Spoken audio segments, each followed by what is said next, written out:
Muy bien, vale. Pues el plan para hoy es que vamos a hacer una evaluación técnica completa del T72B1MS, conocido también como Águila Blanca, ¿vale? Es una versión de T72B que fue adquirida en su tiempo por el ejército de Nicaragua. A día de hoy lo ha adquirido también Laos y Serbia también ya los tiene. O sea, ya son, esta versión tiene el testnet tiene ya 3 usuarios, y tiene varios interesantes, ¿vale? Y es una versión de T72 bastante interesante para estudiar porque normalmente las modernizaciones de carros se suelen hacer de forma gradual y más o menos equitativas, ¿no? O sea, se suele mejorar siempre un poquito de cada aspecto, o sea, un poquito de potencia de fuego, un poquito de mando control, un poquito de la protección y otro poquito de la movilidad. En el caso de ST72 no es así, o sea, hay varios aspectos que se han modernizado a tope y otros aspectos que se han quedado completamente igual o casi igual, ¿no? Y entonces por eso es interesante para estudiar, ¿no? Muy bien, pues antes de proseguir, vamos a fijarnos dentro de la familia T72, es una familia muy grande de carros de combate, hay muchas versiones, ¿eh?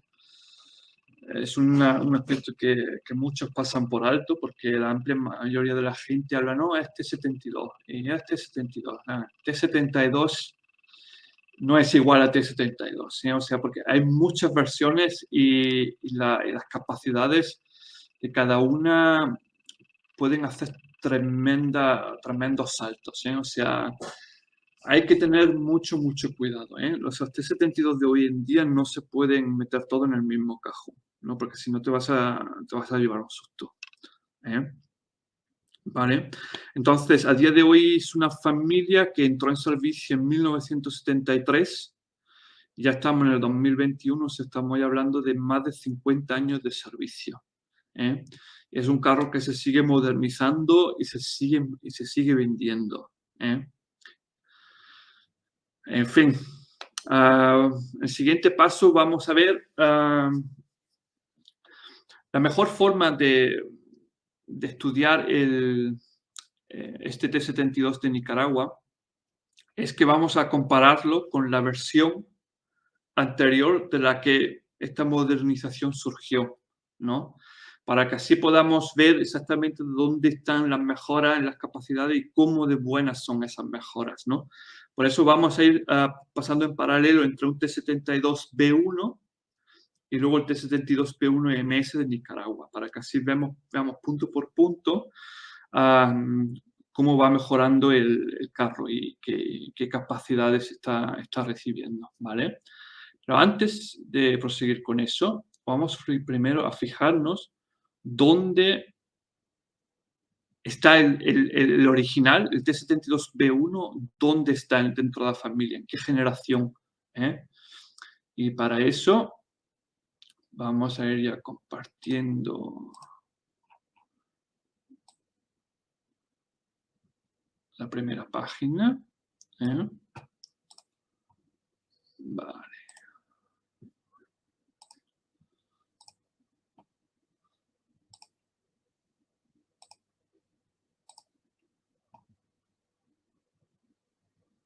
Muy bien, perfecto.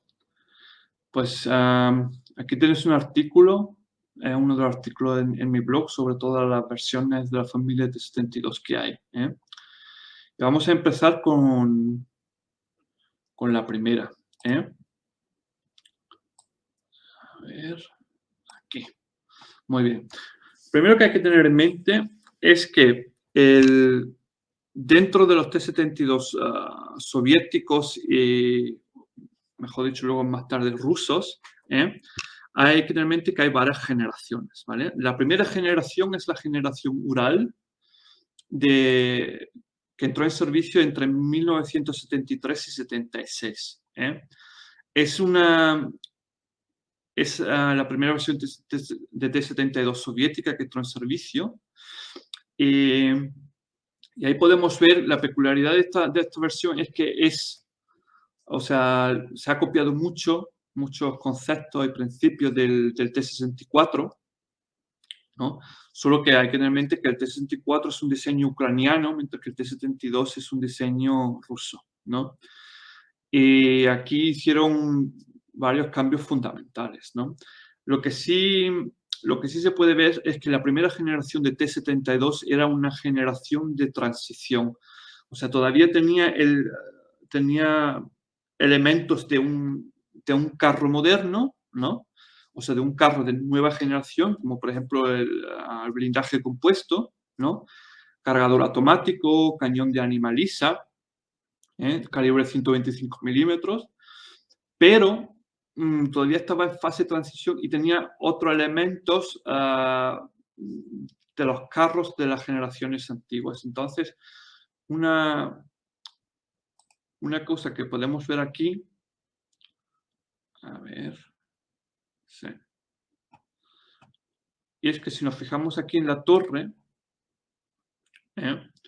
vemos que aún tiene o sea, donde está aquí el comandante, en la parte de donde está la escotilla del comandante, en la parte de abajo vemos aquí una cosita así que sale, ¿vale? Eso es la parte izquierda del medidor de distancias ópticas. O sea, tenía un medidor de distancias por coincidencia, lo que se llama estereoscópico. Siempre nos confunden el estereoscópico y el otro. Tiene siempre unos nombres más raros. En fin, da igual. Un medio de distancia, y, o sea, tiene todavía medido de distancia típico de los carros más, un poquito más antiguos de esa época, ¿no? Como lo que era el M48, por ejemplo, el M47, el Leopard 1 y todo eso, ¿no?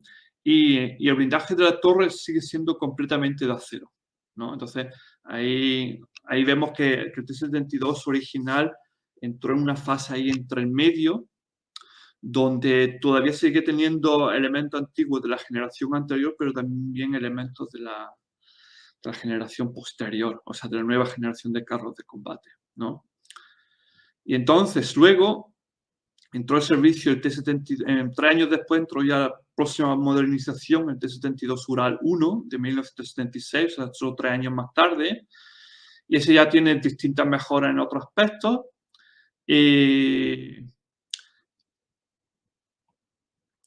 Tiene ya un nuevo visor, o sea, aquí ya no se utiliza el visor óptico para medir la distancia, sino que aquí ya tenemos un láser,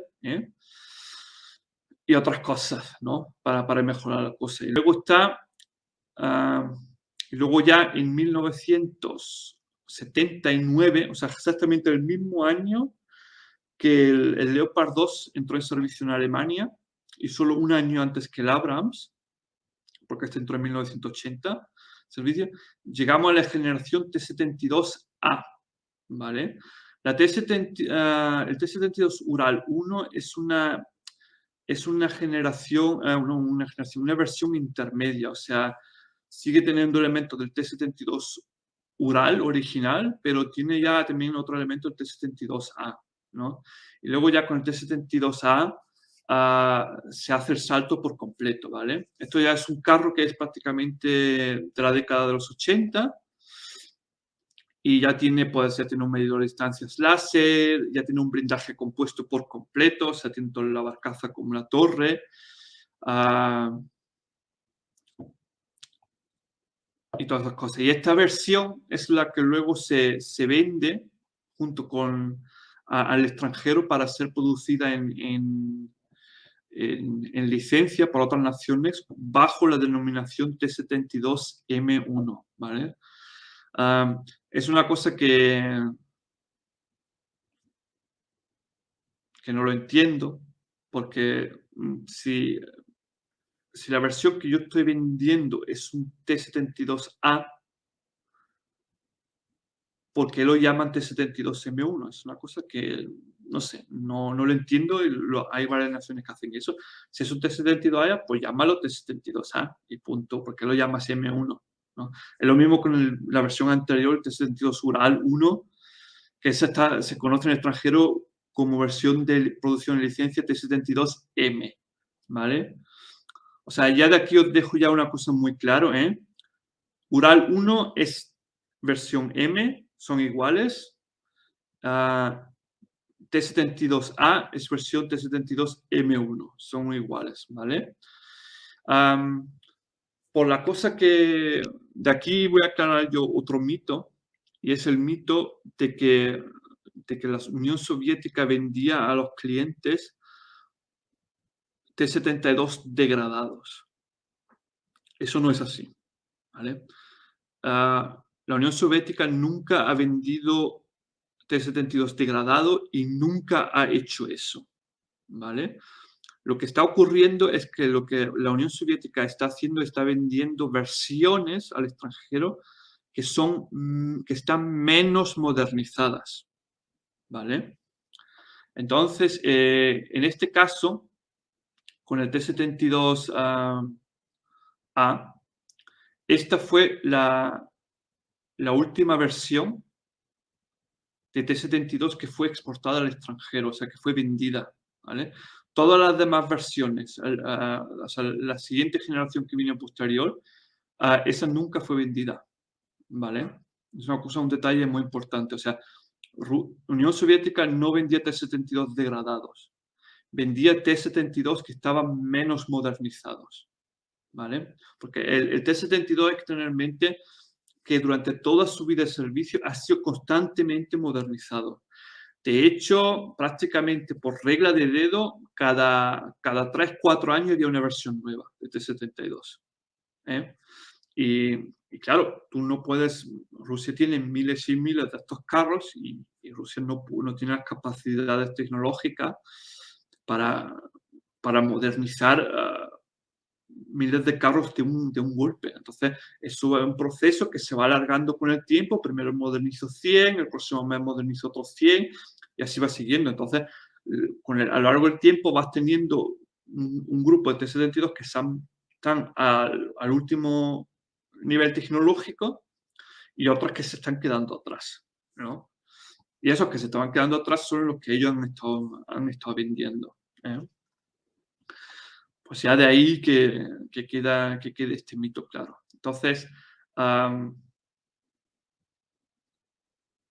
tener en mente, son versiones menos modernizadas, no degradadas. La degradación de carros, Unión Soviética o Rusia nunca ha hecho eso, nunca. Sino son simplemente versiones menos modernizadas y la Unión Soviética solo exportó T-72 Ural y T-72A, ¿vale? Que es la próxima generación. Luego, dentro del contexto de la Guerra Fría, y que es lo que nos está interesando para este vídeo en particular, llegó luego la generación B, que es la generación que entró en 1985, ¿vale? Esta generación eran los T-72 más potentes de la Unión Soviética, ¿eh? Y la generación B nunca fue exportada al extranjero dentro del contexto de la Guerra Fría. Fue luego, más tarde se exportó, pero eso fue ya mucho después de que la Guerra Fría hubiese terminado, ¿eh?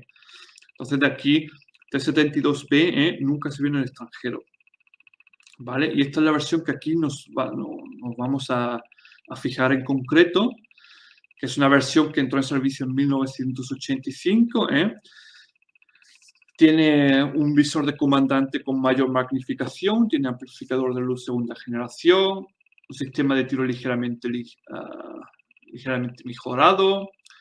Es la primera versión de T-72 que puede disparar el misil a través del cañón. Todos los T-72 de exportación, o sea, T-72 original, el T-72 Ural, T-72M y T-72M1, ninguno de ellos puede disparar el misil. Solo T-72B soviéticos para arriba pueden hacerlo. Luego tiene un cañón nuevo, con mayor vida útil, mejor presión interna, puntería mejorada, nueva estabilización, ¿vale? Aquí el blindaje ya ha cambiado, porque el blindaje de la barcaza ha dejado de ser compuesto y es ahora un blindaje multicámara de acero, y la torre es ahora blindaje reactivo, o sea, blindaje reactivo no explosivo. O sea, el patrón de blindaje es completamente distinto que la versión B, ¿vale? Y por lo demás, el motor tiene un motor ahora nuevo con 60 caballos de potencia adicionales y ya está, ¿vale? Muy bien. Pues de esta versión existe otra que se llama T72B1, ¿vale? B1 no se debe entender como que el B1 es mejor que el B. No. El B1 es una definición que pusieron aparte porque no sabía qué nombre darle. Y era una versión que se caracteriza porque no tiene la capacidad para disparar el misil. ¿Vale? Por lo tanto, es más barato. Pero hay que tener en mente que para los estándares financieros de la Unión Soviética, todo el sistema que estaba desarrollado a lo largo del misil disparado a través del cañón, eso era muy caro para ellos. Y por lo tanto, se decidió que solo una parte de los carros tuviesen la capacidad de disparar el misil, mientras que otros no. Entonces, cuando vosotros veis la designación, por ejemplo, T-64B1 o T-72B1, eso ya puede estar claro que esos son carros versiones que no pueden disparar el misil a través del cañón, ¿vale? Muy bien. ¿Vale? Entonces, esta versión, el modelo T-72B de 1985, según la información de la que dispongo, es la versión de base que se vendió a Nicaragua. ¿Vale? Muy bien. Eso ya aquí lo más importante. O sea,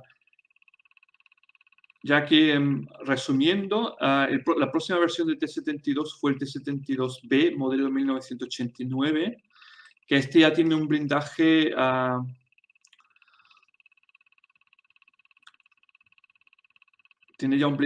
reactivo el reactivo explosivo K5, ¿no? De ahí lo distinguís, lo podéis distinguir, porque el B de 85 tiene el K1, que son estos ladrillos, y el B de 1989 tiene ya estos ladrillos distintos, que es el K5, que son ladrillos que funcionan también contra flechas, ¿vale? Y esta es la versión de T-72 más potente que llegó a entrar en servicio durante la Guerra Fría, ¿vale? Muy bien.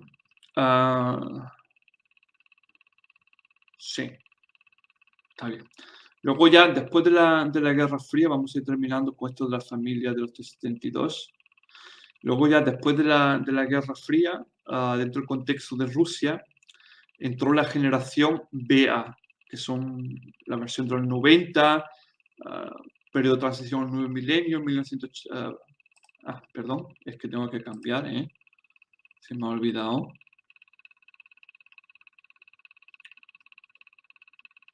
A ver...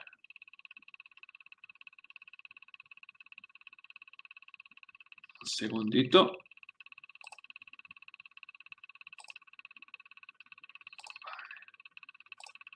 Se me olvida aquí. Esto. Así está, exactamente. Aquí bien, vale. Esta era la segunda. O sea, tenemos, repitiendo, tenemos versión T-72, o sea, generación T-72 Ural, la generación T-72A, la generación T-72P. Todas estas tres son soviéticas. Y luego está la generación BA, que es la generación puramente rusa y que entró en el periodo de finales de los 90 e inicio del año 2000, ¿vale? Estas son relativamente fáciles de reconocer porque tienen, a primera vista, son exactamente iguales que la versión B de 1989. Pero tienen una diferencia y es que tienen este mástil, que es un medidor de viento, encima del techo. Y todos los demás T-72B no lo tienen. Entonces, si vosotros veis un T-72 con blindaje reactivo Contact 5, y con este mástil, pues entonces ya sabéis, vale, eso es un BA, ¿vale? Es un T-72 de post, o sea, ruso, post Guerra Fría, después de la Guerra Fría. En algunas versiones también se puede detectar por lo de las cadenas, porque llevan unas cadenas un poco diferentes, pero eso no es siempre así. Lo que está claro, el más seguro es esto, ¿vale? Y luego ya la última versión que ha entrado, que tiene Rusia hoy, es la versión, no, perdón, la generación, que es la generación B3. Que es la que a día de hoy Rusia está modernizando. Y esta luego existe la P3M, y sí, la T-72P3, la P3M, y también tenemos varios modelos, versión 2011, 2014, 2016. ¿Vale? Esta es la más moderna que Rusia tiene hoy. Esto es en salto de capacidades de T-72 es un salto tremendo. Este carro juega completamente en otra liga que las demás T-72. En fin, de vuelta, pues eso, ¿vale? Entonces aquí, de nuevo, quería recordaros, ¿vale? T-72B, B1 de Nicaragua, es una de las últimas versiones de T-72B soviéticas durante la Guerra Fría. ¿Vale? Muy bien, pues ya está.